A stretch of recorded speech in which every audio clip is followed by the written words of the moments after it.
अगर सब कुछ भारतीय अंतरिक्ष एजेंसी इसरो के हिसाब रहा तो चंद्रयान 3 बुधवार की शाम लगभग 6 बजे चांद की सतह पर उतर सकता है। दी टाइम्स ऑफ इंडिया समेत प्रमुख अखबारों ने चंद्रयान 3 से जुड़ी खबरों को प्रमुखता से जगह दी है। चंद्रयान 3 चांद की सतह पर उतरने के बाद क्या करेगा, इस पर टाइम्स ऑफ इंडिया ने रिपोर्ट की है। रिपोर्ट में लिखा है कि चंद्रयान 3 जब चांद की सतह पर सॉफ्ट लैंडिंग करेगा, उसके बाद से वैज्ञानिकों का असली काम शुरू करेगा।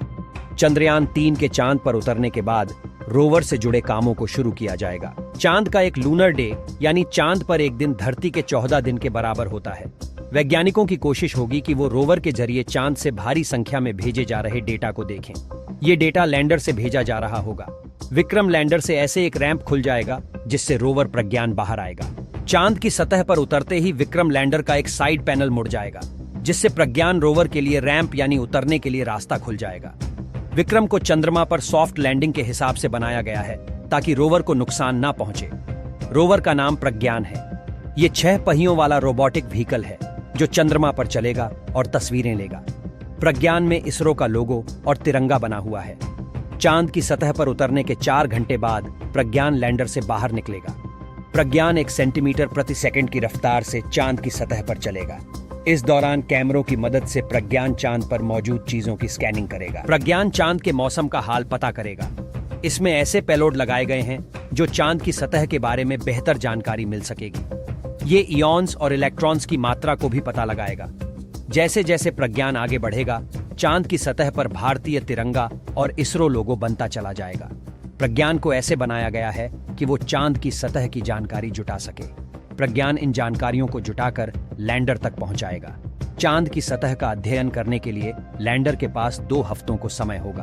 प्रज्ञान सिर्फ लैंडर से संवाद कर सकता है और ये लैंडर ही होगा जो धरती पर डाटा भेज रहा होगा। इसरो का कहना है कि चंद्रयान 2 ऑर्बिटर का भी कम्युनिकेशन के लिए इस्तेमाल किया जा सकता है। सोमवार को चंद्रयान 2 के ऑर्बिटर ने लैंडर से सफलतापूर्वक संवाद किया था। इसरो प्रमुख एस सोमनाथ ने टाइम्स ऑफ इंडिया से कहा, धरती के 14 दिनों में प्रज्ञान कितनी दूरी तय करेगा, इस बारे में अभी अंदाजा नहीं लगाया जा सकता है, क्योंकि ये कई चीजों के आधार पर किया जाएगा। विक्रम और प्रज्ञान को एक चंद्र दिवस यानी धरती के 14 दिनों तक काम करना है।